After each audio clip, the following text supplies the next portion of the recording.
Sentía náuseas de muerte después de tan larga agonía. Y cuando por fin me desataron y me permitieron sentarme, comprendí que mis sentidos me abandonaban. La sentencia, la atroz sentencia de muerte, fue el último sonido reconocible que registraron mis oídos. Después, el murmullo de las voces de los inquisidores pareció fundirse en un soñoliento zumbido indeterminado que trajo a mi mente la idea de revolución. Tal vez porque imaginativamente lo confundía con el ronroneo de una rueda de molino. Esto duró muy poco, pues de pronto cesé de oír, pero al mismo tiempo pude ver, aunque con terrible exageración. Vi los labios de los jueces, tocados de negro.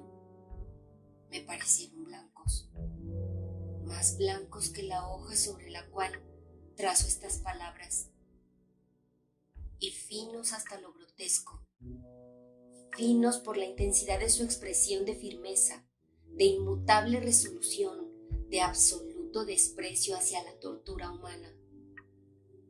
Vi que los decretos de lo que para mí era el destino brotaban todavía de aquellos labios. Los vi torcerse mientras pronunciaban una frase letal. Los vi formar las sílabas de mi nombre y me estremecí, porque ningún sonido llegaba hasta mí. Y en aquellos momentos de horror delirante, vi también, oscilar imperceptible y suavemente, las negras colgaduras que ocultaban los muros de la estancia. Entonces, mi visión recayó en las 7 altas bujías de la mesa. Al principio me parecieron símbolos de caridad, como blancos y esbeltos ángeles que me salvarían. Pero entonces, bruscamente, una espantosa náusea invadió mi espíritu y sentí que todas mis fibras se estremecían como si hubiera tocado los hilos de una batería galvánica, mientras las formas angélicas se convertían en güeros, espectros de cabezas llameantes, y comprendí que ninguna ayuda me vendría de ellos. Como una profunda nota musical, penetró en mi fantasía la noción de que la tumba debía ser el lugar del más dulce del descanso. El pensamiento vino poco a poco y sigiloso, de modo que pasó un tiempo antes de poder apreciarlo plenamente. Pero en el momento en que mi espíritu llegaba por fin a abrigarlo, las figuras de los jueces se desvanecieron como por arte de magia. Las altas bujías se hundieron en la nada, mientras sus llamas desaparecían, y me envolvió la más negra de las tinieblas. Todas mis sensaciones fueron tragadas por el torbellino de una caída en profundidad, como la del alma en el Hades.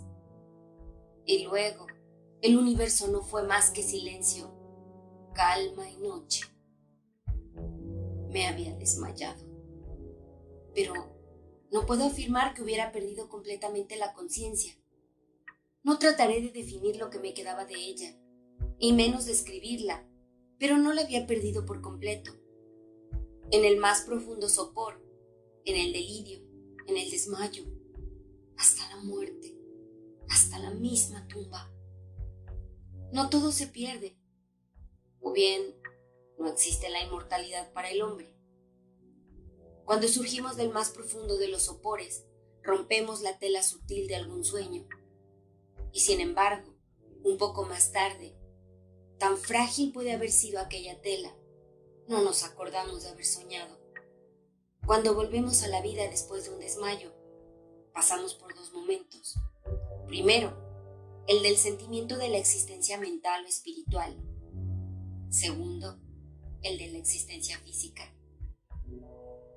Es probable que si al llegar al segundo momento pudiéramos recordar las impresiones del primero, estas contendrían multitud de recuerdos del abismo que se abre más atrás. ¿Y ese abismo qué es? ¿Cómo por lo menos distinguir sus sombras de la tumba? Pero si las impresiones de lo que he llamado el primer momento no pueden ser recordadas por un acto de la voluntad, no se presentan inesperadamente después de un largo intervalo, mientras nos maravillamos preguntándonos de dónde proceden? Aquel que nunca se ha desmayado no descubrirá extraños palacios y curas fantásticamente familiares en las brasas del carbón. No contemplará flotando en el aire las melancólicas visiones que la mayoría no es capaz de ver. No meditará mientras respira el perfume de una nueva flor. No sentirá exaltarse su mente ante el sentido de una cadencia musical que jamás había llamado antes su atención. Entre frecuentes y reflexivos esfuerzos para recordar, entre acedradas luchas para apresar algún vestigio de ese estado de aparente aniquilación en el cual se había hundido mi alma, ha habido momentos en que he vislumbrado el triunfo, brevísimos periodos en que pude evocar recuerdos que, a la luz de mi lucidez posterior, solo podían referirse a aquel momento de aparente inconsciencia. Esas sombras de recuerdo me muestran, borrosamente, altas siluetas que me alzaron y me llevaron en silencio, descendiendo, siempre descendiendo, hasta que un horrible mareo me oprimió a la sola idea de lo interminable de ese descenso. También evocan el vago horror que sentía mi corazón, precisamente a causa de la monstruosa calma que me invadía. Viene luego una sensación de súbita inmovilidad que invade todas las cosas, como si aquellos que me llevaban, atroz cortejo, hubieran superado en su descenso los límites de lo ilimitado y descansaran de la fatiga de su tarea. Después de esto, viene a la mente, como un desabrimiento y humedad, y luego, todo es locura. La locura de un recuerdo que se afana entre otras cosas prohibidas. Súbitamente, el movimiento y el sonido ganaron otra vez mi espíritu. El tumultuoso movimiento de mi corazón y, en mis oídos, el sonido de su latir. Sucedió una pausa en la que todo era confuso. Otra vez sonido, movimiento y tacto. Una sensación de hormigueo en todo mi cuerpo. Y luego, la mera conciencia de existir sin pensamiento. Algo que duró largo tiempo. De pronto, bruscamente, el pensamiento, un espanto estremecedor y el esfuerzo más intenso por comprender mi verdadera situación. A esto sucedió un profundo deseo de recaer en la insensibilidad.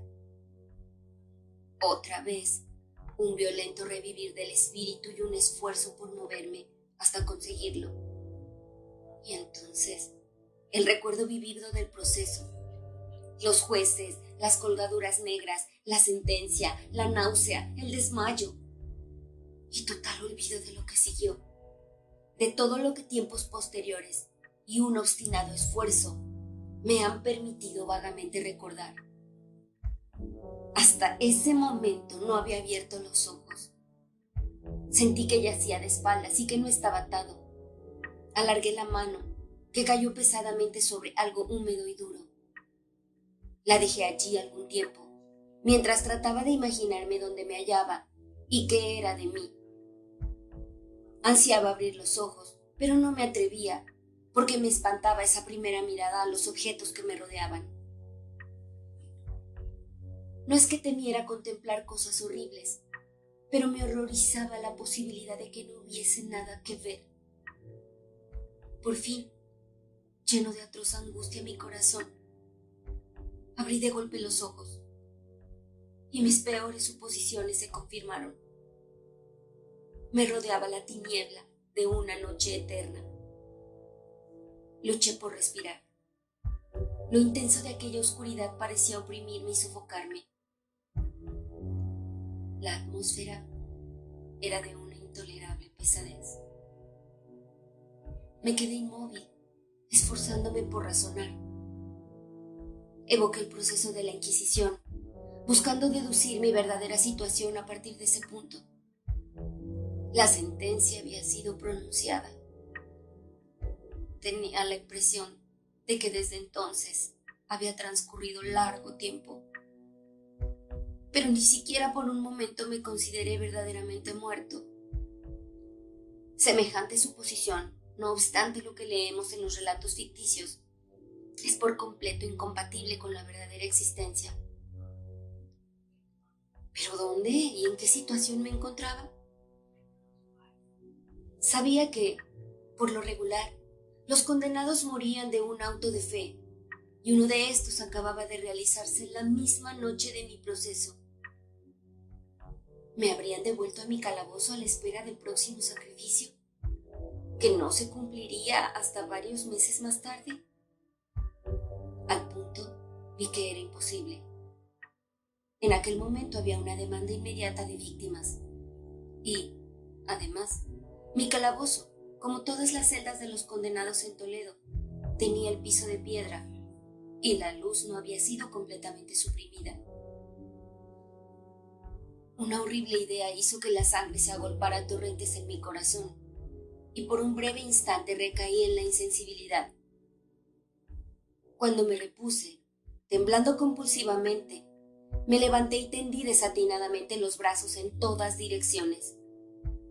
No sentí nada, pero no me atreví a dar un solo paso, por temor de que me lo impidieran las paredes de una tumba. Brotaba el sudor por todos mis poros y tenía la frente empapada de gotas heladas. Pero la agonía de la incertidumbre terminó por volverse intolerable, y cautelosamente me volví adelante, con los brazos tendidos, desorbitados los ojos en el deseo de captar el más débil rayo de luz. Anduve así unos cuantos pasos, pero todo seguía siendo tiniebla y vacío. Respiré con mayor libertad. Por lo menos parecía evidente que mi destino no era el más espantoso de todos. Pero entonces, mientras seguía avanzando cautelosamente, resonaron en mi recuerdo los 1000 vagos rumores de las cosas horribles que ocurrían en Toledo. Cosas extrañas se contaban sobre los calabozos, cosas que yo había tomado por invenciones, pero que no por eso eran menos extrañas y demasiado horrorosas para ser repetidas, salvo en voz baja. ¿Me dejarían morir de hambre en este subterráneo mundo de tiniebla? ¿O quizá me aguardaba un destino todavía peor? Demasiado conocía yo el carácter de mis jueces para dudar de que el resultado sería la muerte, y una muerte mucho más amarga que la habitual.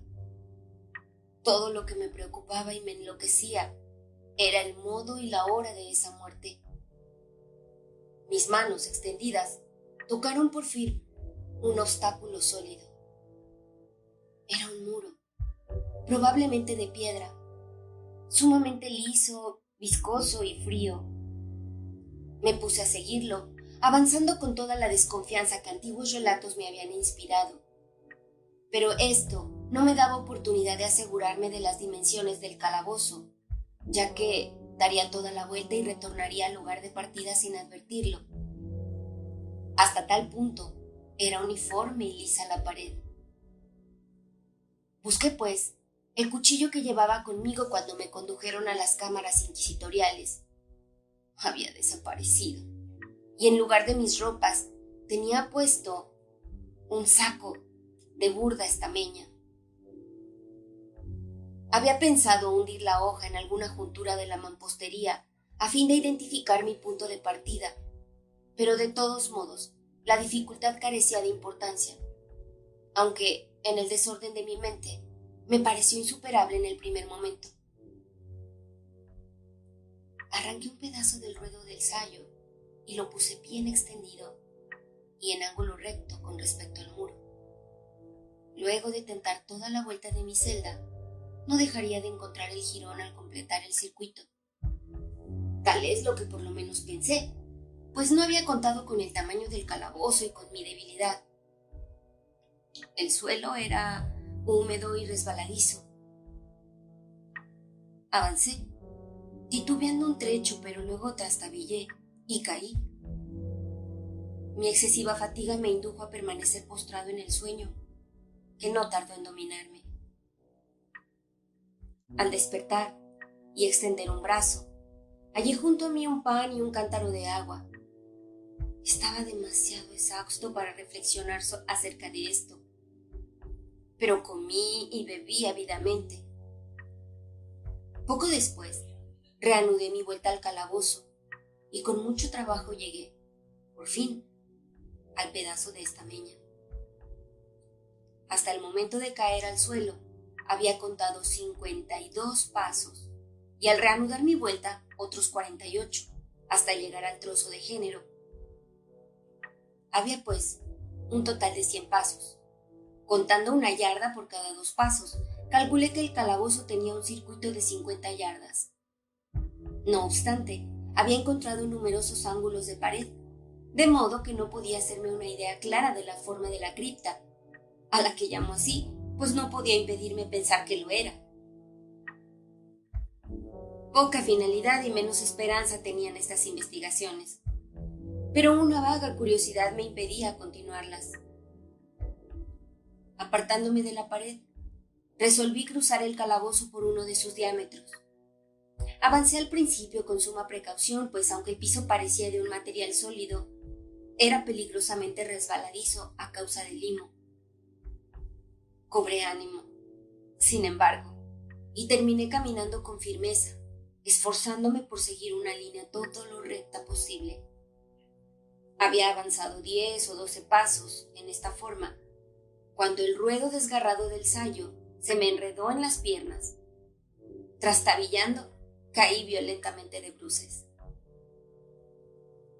En la confusión que siguió a la caída, no reparé en un sorprendente detalle que, pocos segundos más tarde, y cuando aún yacía boca abajo, reclamó mi atención. Helo aquí. Tenía el mentón apoyado en el piso del calabozo, pero mis labios y la parte superior de mi cara, que aparentemente debían encontrarse a un nivel inferior al de la mandíbula, no se apoyaba en nada. Al mismo tiempo, me pareció que bañaba mi frente un vapor viscoso, y el olor característico de los hongos podridos penetró en mis fosas nasales.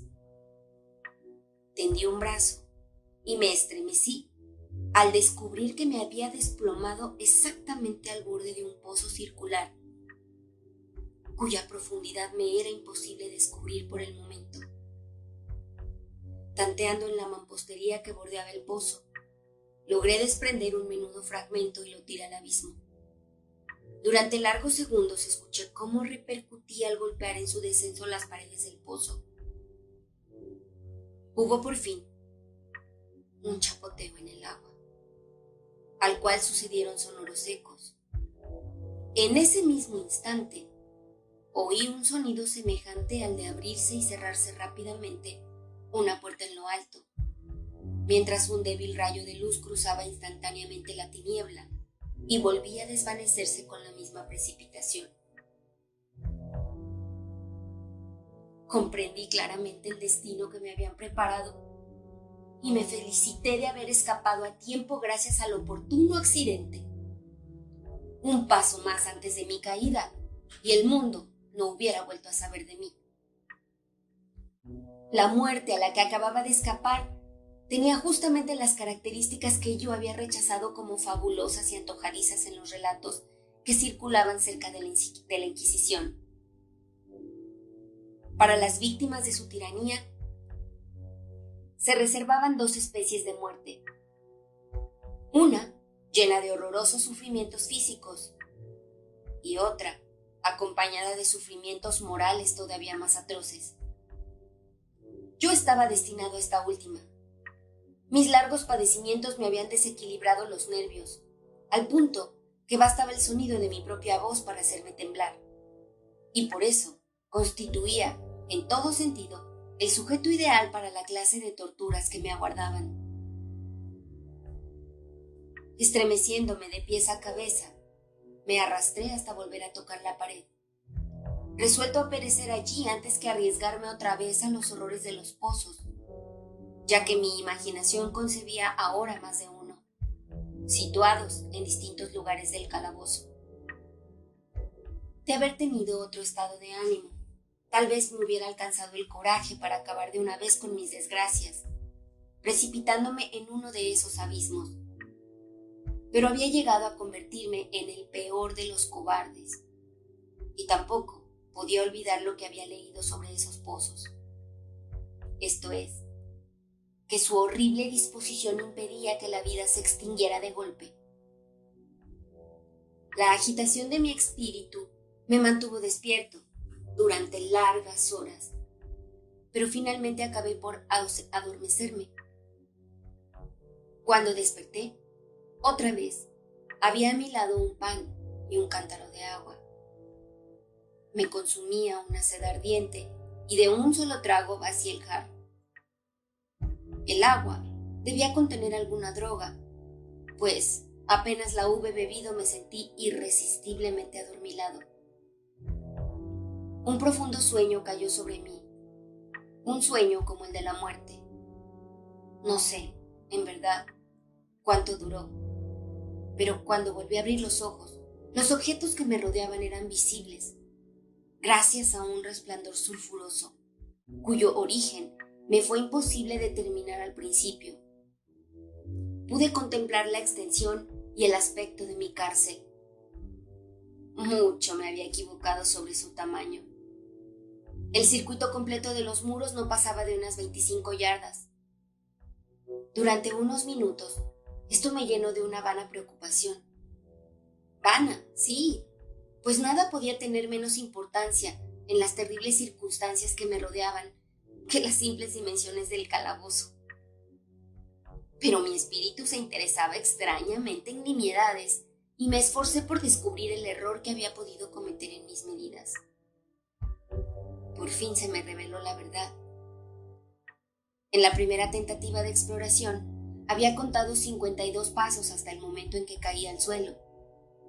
Sin duda, en ese instante, me encontraba a 1 o 2 pasos del jirón de estameña, es decir, que había cumplido casi completamente la vuelta del calabozo. Al despertar de mi sueño, debí emprender el camino en dirección contraria, es decir, volviendo sobre mis pasos, y así fue como supuse que el circuito medía el doble de su verdadero tamaño. La confusión de mi mente me impidió reparar entonces que había empezado mi vuelta teniendo la pared a la izquierda y que la terminé teniéndola a la derecha. También me había engañado la forma del calabozo. Al tantear las paredes, había encontrado numerosos ángulos, deduciendo así que el lugar presentaba una gran irregularidad. ¿Tan potente es el efecto de las tinieblas sobre alguien que despierta de la letargia o del sueño? Los ángulos no eran más que unas ligeras depresiones o entradas a diferentes intervalos. Mi prisión tenía forma cuadrada. Lo que había tomado por mampostería resultaba ser hierro o algún otro metal, cuyas enormes planchas, al unirse y soldarse, ocasionaban las depresiones.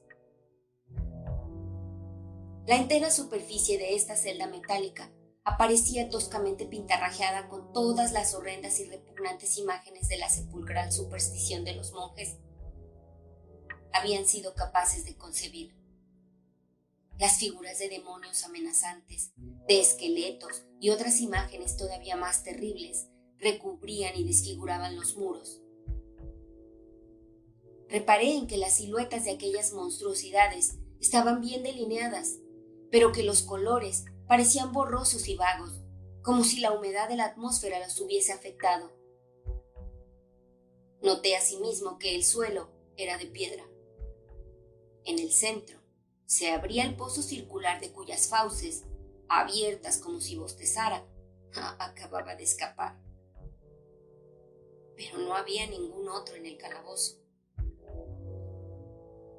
Vi todo esto sin mucho detalle y con gran trabajo, pues mi situación había cambiado grandemente en el curso de mi sopor. Yacía ahora de espaldas, completamente estirado sobre una especie de bastidor de madera. Estaba firmemente amarrado por una larga banda que parecía un cíngulo.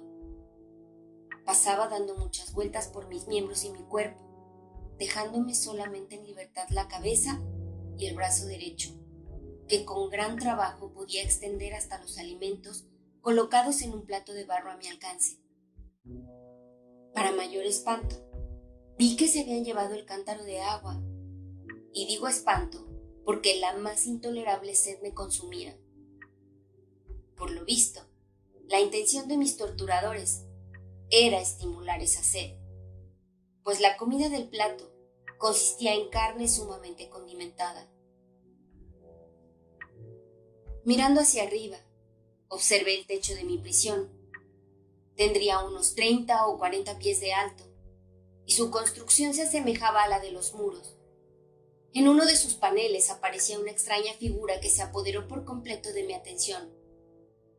La pintura representaba al tiempo, tal como se lo suele figurar, salvo que, en vez de guadaña, tenía lo que me pareció la pintura de un pesado péndulo, semejante a los que vemos en los relojes antiguos. Algo, sin embargo, en la apariencia de aquella imagen, me movió a observar con más detalle. Mientras la miraba directamente de abajo hacia arriba, pues se encontraba situada exactamente sobre mí, tuve la impresión de que se movía. Un segundo después, esta impresión se confirmó. La oscilación del péndulo era breve y naturalmente lenta.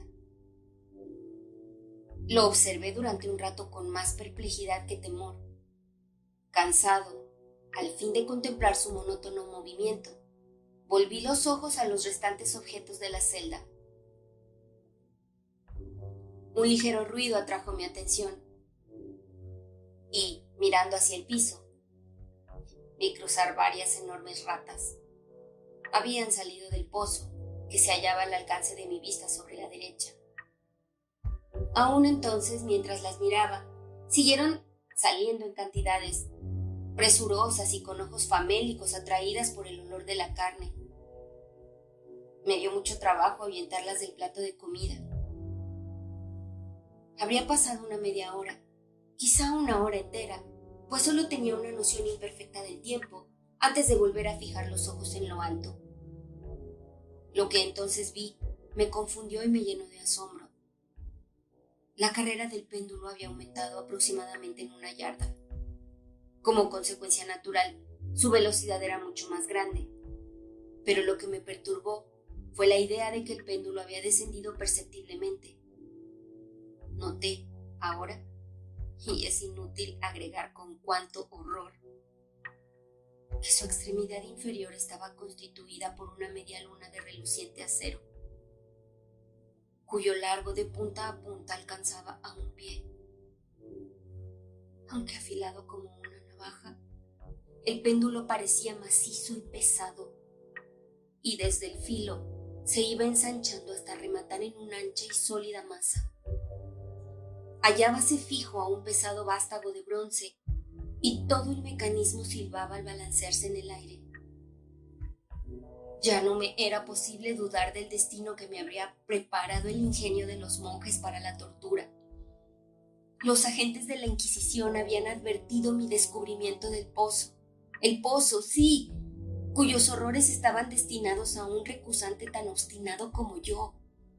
El pozo, símbolo típico del infierno, última tule de los castigos de la Inquisición. Según los rumores que corrían, por el más casual de los accidentes, había evitado caer en el pozo. Y bien sabía que la sorpresa, la brusca precipitación en los tormentos, constituían una parte importante de las grotescas muertes que tenían lugar en aquellos calabozos. No habiendo caído en el pozo, el demoníaco plan de mis verdugos no contaba con precipitarme por la fuerza, y por eso, ya que no quedaba otra alternativa, me esperaba ahora un final diferente y más apacible. Más apacible. Me reí en medio del espanto al pensar en semejante aplicación de la palabra. ¿De qué vale hablar de las largas, largas horas de un horror más que mortal, durante las cuales conté las zumbantes oscilaciones del péndulo? Pulgada a pulgada, con un descenso que solo podía apreciarse después de intervalos que parecían siglos.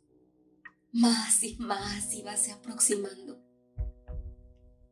Pasaron días. Puede ser que hayan pasado muchos días, antes de que oscilara tan cerca de mí que parecía abanicarme con su acre aliento. El olor del afilado acero penetraba en mis sentidos.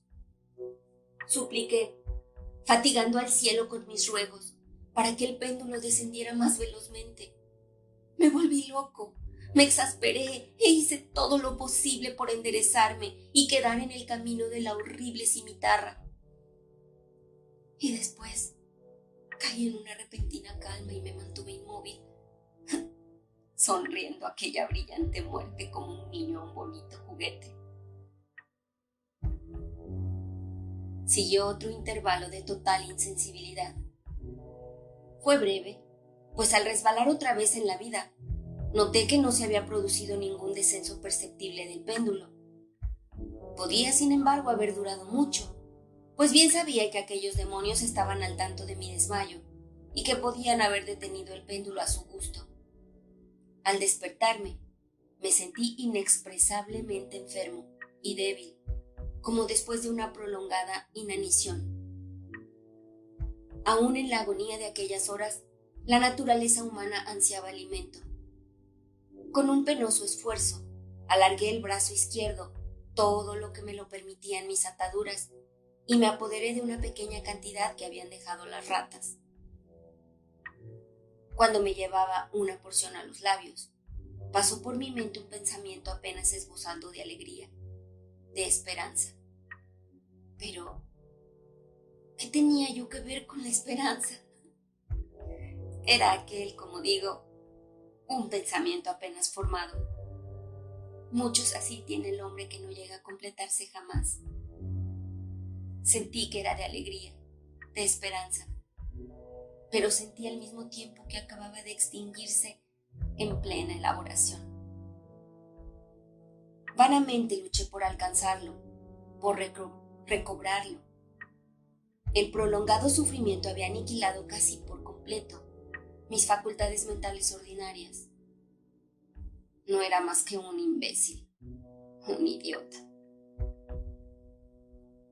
La oscilación del péndulo se cumplía en ángulo recto con mi cuerpo extendido. Vi que la media luna estaba orientada de manera de cruzar la zona del corazón. Desgarraría la estameña de mi sayo. Retornaría para repetir la operación otra vez. ¡Otra vez!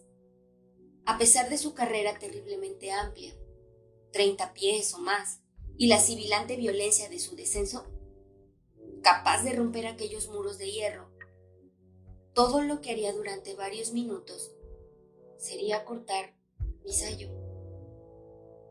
A esa altura de mis pensamientos debía hacer una pausa, pues no me atrevía a prolongar mi reflexión. Me mantuve en ella pertinazmente fija la atención, como si al hacerlo pudiera detener en ese punto el descenso de la hoja de acero. Me obligué a meditar acerca del sonido que haría la media luna cuando pasara cortando el género y la especial sensación de estremecimiento que producen los nervios el roce de una tela. Pensé en todas estas frivolidades hasta el límite de mi resistencia. Bajaba, seguía bajando suavemente. Sentí un frenético placer en comparar su velocidad lateral con la del descenso. A la derecha, a la izquierda, hacia los lados, con el aullido de un espíritu maldito, hacia mi corazón, con el paso sigiloso del tigre. Sucesivamente reía carcajadas y clamé, según que una u otra idea me dominara. Bajaba, seguro, incansable, bajaba. Ya pasaba vibrando a 3 pulgadas de mi pecho. Luché con violencia furiosamente por soltar mi brazo izquierdo, que solo estaba libre a partir del codo. Me era posible llevar la mano desde el plato, puesto a mi lado, hasta la boca, pero no más allá. De haber roto las ataduras arriba del codo, hubiera tratado de detener el péndulo. Pero lo mismo hubiera sido pretender atajar un algodón. Bajaba, sin cesar, inevitablemente bajaba. Luché, jadeando a cada oscilación. Me encogía convulsivamente a cada paso del péndulo. Mis ojos seguían su carrera hacia arriba o abajo, con la ansiedad de la más inexpresable desesperación. Mis párpados se cerraban espasmódicamente a cada descenso, aunque la muerte hubiera sido para mí un alivio. Inefable. Pero cada uno de mis nervios se estremecía. Sin embargo, al pensar que el más pequeño deslizamiento del mecanismo precipitaría aquel reluciente, afilado eje contra mi pecho, era la esperanza la que hacía estremecer mis nervios y contraer mi cuerpo. Era la esperanza. Esa esperanza que triunfa aún en el potro del suplicio, que susurra al oído de los condenados a muerte hasta en los calabozos de la Inquisición. Vi que después de 10 o 12 oscilaciones, el acero se pondría en contacto con mi ropa, y en el mismo momento en que hice esa observación, invadió mi espíritu toda la penetrante calma concentrada de la desesperación. Por primera vez, en muchas horas, quizá días, me puse a pensar.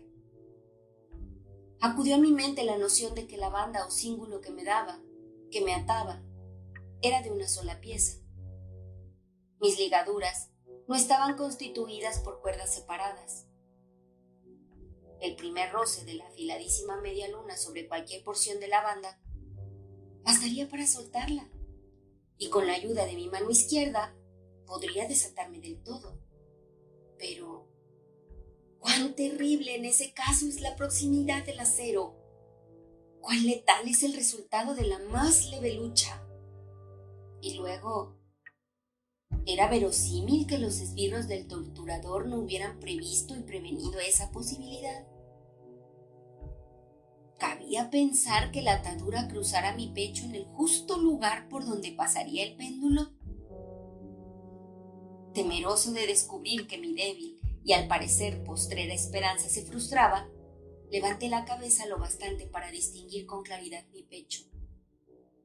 El cíngulo envolvía mis miembros y mi cuerpo en todas direcciones, salvo en el lugar por donde pasaría el péndulo.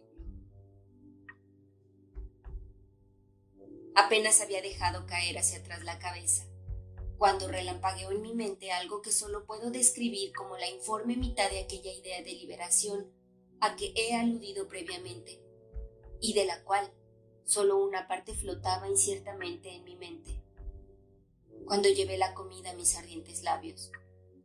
Mas ahora el pensamiento completo estaba presente, débil, apenas sensato, apenas definido, pero entero. Inmediatamente, con la nerviosa energía de la desesperación, procedí a ejecutarlo. Durante horas y horas, cantidad de ratas habían pululado en la vecindad inmediata del armazón de madera sobre el cual me hallaba. Aquellas ratas eran salvajes, audaces, famélicas. Sus rojas pupilas me miraban centelleantes, como si esperaban verme inmóvil para convertirme en su presa. ¿A qué alimento, pensé, las han acostumbrado en el pozo? A pesar de todos mis esfuerzos por impedirlo, ya habían devorado el contenido del plato, salvo unas pocas sobras. Mi mano se había agitado como un abanico sobre el plato, pero a la larga, la regularidad del movimiento le hizo perder su efecto. En su voracidad, las odiosas bestias me clavaban sus afiladas garras en los dedos, tomando los fragmentos de la aceitosa y especiada carne que quedaba en el plato. Froté con ellos mis ataduras, allí donde era posible alcanzarlas, y después, apartando mi mano del suelo, permanecí completamente inmóvil, conteniendo el aliento. Los hambrientos animales se sintieron primeramente aterrados y sorprendidos por el cambio, la cesación de movimiento. Retrocedieron llenos de alarma y muchos se refugiaron en el pozo. Pero esto no duró más que un momento. No en vano yo había contado con su voracidad. Al observar que seguía sin moverme, una o dos de las más atrevidas saltaron al bastidor de madera y olfatearon el cíngulo. Esto fue como la señal para que todas avanzaran. Salían del pozo, corriendo en renovados contingentes. Se colgaron de la madera, corriendo por ella, y saltaron a centenares sobre mi cuerpo. El acompasado movimiento del péndulo no las molestaba para nada. Evitando sus golpes, se precipitaban sobre las untadas ligaduras, se apretaban, pululaban sobre mí en cantidades cada vez más grandes. Se retorcían cerca de mi garganta. Sus fríos hocicos buscaban mis labios. Yo me sentía ahogar bajo su creciente peso. Un asco para el cual no existe nombre en este mundo llenaba mi pecho y helaba con su espesa viscosidad mi corazón. Un minuto más, sin embargo, y la lucha terminaría. Con toda claridad percibí que las ataduras se aflojaban. Me di cuenta de que debían de estar rotas en más de una parte, pero, con una resolución que excedía lo humano, me mantuve inmóvil. No había errado en mis cálculos ni sufrido tanto en vano.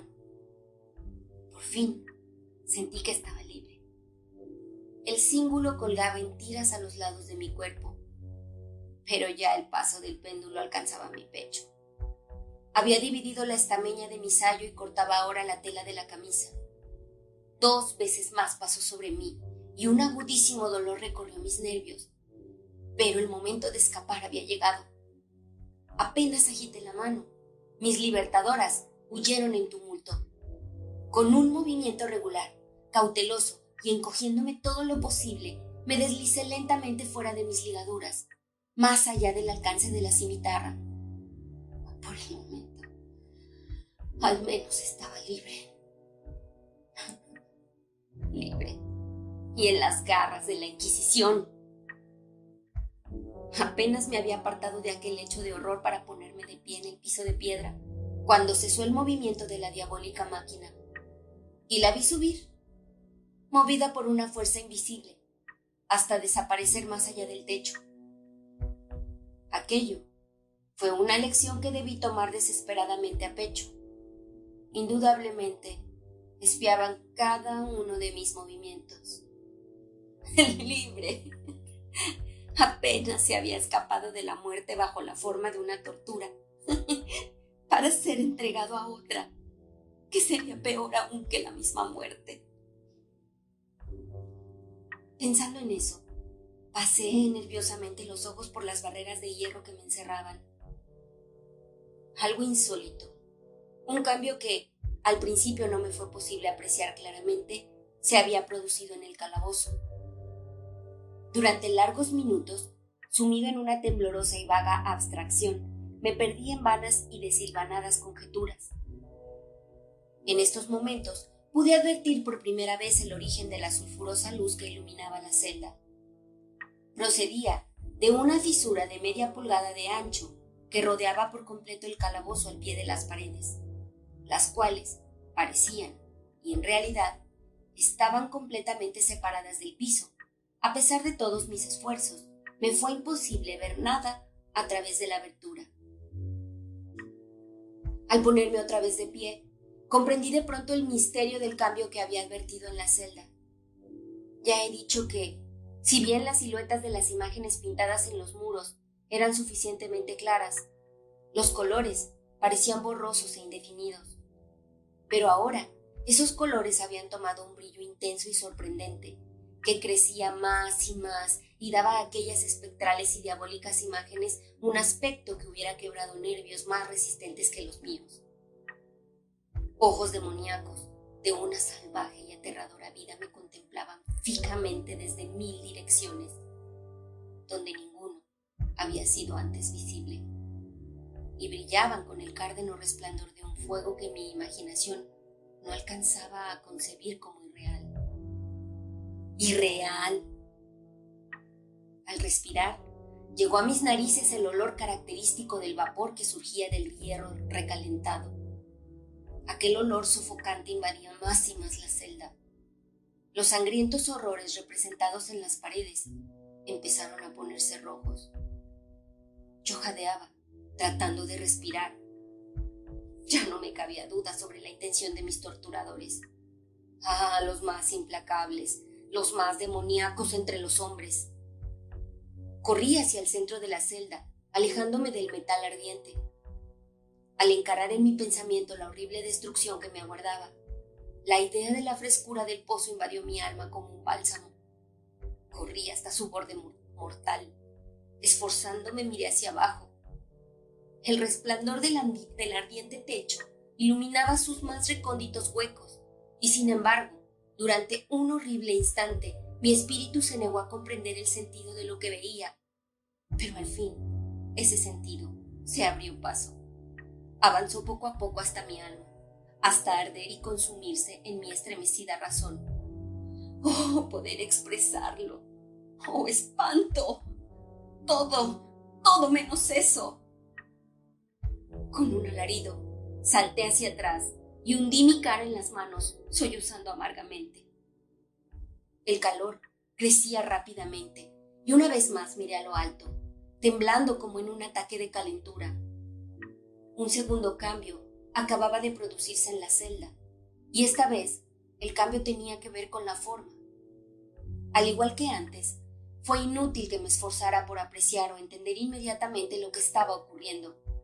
Pero mis dudas no duraron mucho. La venganza de la Inquisición se aceleraba después de mi doble escapatoria, y ya no habría más pérdida de tiempo por parte del Rey de los Espantos. Hasta entonces, mi celda había sido cuadrada. De pronto, vi que 2 de sus ángulos de hierro se habían vuelto agudos, y los otros 2, por su consiguiente, obtusos. La horrible diferencia se acentuaba rápidamente, con un resonar profundo y quejumbroso. En un instante, el calabozo cambió su forma por la de un rombo. Pero el cambio no se detuvo allí, y yo no esperaba ni deseaba que se detuviera. Podría haber pegado mi pecho a las rojas paredes como si fueran vestiduras de eterna paz.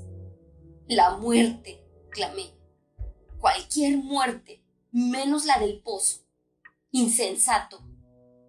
¿Acaso no era evidente que aquellos hierros al rojo tenían por objeto precipitarme en el pozo? ¿Podría acaso resistir su fuego? Y si lo resistiera, ¿cómo oponerme a su presión? El rombo se iba achatando más y más, con una rapidez que no me dejaba tiempo para mirar. Su centro, y por tanto su diámetro, mayor llegaba ya sobre el abierto abismo.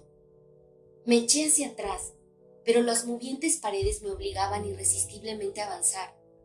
Por fin, hubo ya en el piso del calabozo. No hubo ni una pulgada de asidero para mi chamuscado y convulso cuerpo.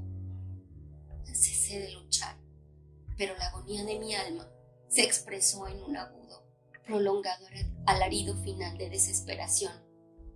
Sentí que me tambaleaba al borde del pozo.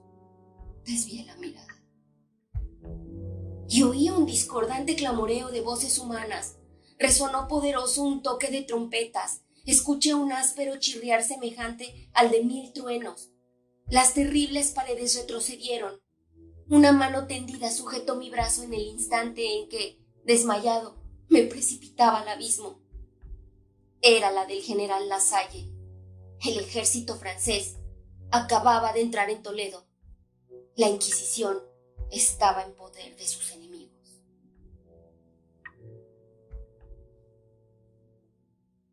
Y este es el fin de la historia. Espero que les haya gustado el cuento. Es de Edgar Allan Poe y se titula El péndulo y el pozo. Muchas gracias. Si les gustó, recomiéndenlo con sus amigos. Hasta la próxima.